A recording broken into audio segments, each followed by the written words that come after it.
అదే ఒక రోజు షూటింగ్ ఉంటే మనకి హ్యాపీగా ఉంటుంది కదా! ఆ రోజు ఎన్ని కష్టాలు ఉన్నా పండగ మర్చిపోతాం ఉంటుందండి. పండగ. కదా! ఎంత పండగ ఉంటదో తెలుసా అండి? ఆహా! మంచి క్వెషన్ అడిగారు. ఎందుకు చెప్తున్నా అంటే, ఈ విషయము నేనే ఓన్‌గా ఒక వీడియో పెడదాం అనుకున్నా రీల్ లాగా.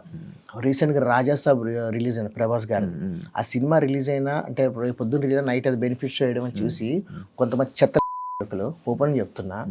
ఆళ్ళకి ఇష్టం వచ్చినట్టుగా ఒక వీడియో పెడతారు. సినిమా ఇట్లా ఉంది, అట్లా ఉంది, ఇట్లుంది, ఇట్లుంది అని చెప్పి. దానికి తగ్గట్టు థంబ్‌నెయిల్స్ కూడా చాలా చండాలంగా పెడతారు. ఆ సినిమాకి ఎన్నో కోట్లు పెట్టి తీశారు. అందులో ఎంతమంది ఆర్టిస్టులు పనిచేస్తుంటారు, ఎంతమంది టెక్నీషియన్స్ పనిచేస్తుంటారు, వాళ్ళందరికీ ఎన్ని రోజులు ఫుడ్ వచ్చి ఉంటుంది.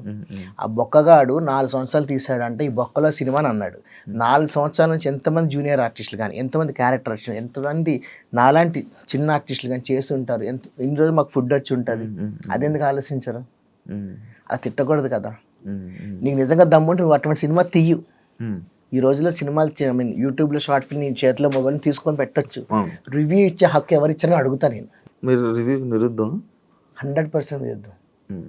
మా ఇంట్లో మా పిల్లలు వాళ్ళు ఏదైనా ఒక సినిమా చూస్తారంటే మా వైఫ్ కూడా ఈ సినిమా చూడొద్దు అది బాగాలేదంటే అని అంటారు. ఇట్లా వెంట రివ్యూస్ చూసినట్టు నాకు చెప్పకు. సినిమా నచ్చితే వెళ్దాం, ఒక హీరో అభిమానం మీద వెళ్దాం, చూద్దాం బాగుందా లేదో తర్వాత సంగతి. నీకు నచ్చలేదు అనుకో, నాకు నచ్చలేదండి అంట. శివ అందరికీ నచ్చక్కర్లేదు, కొంతమందికి నచ్చుతాడు. హరికృష్ణ అందరికీ నచ్చక్కర్లేదు, కొంతమంది నచ్చుతారు.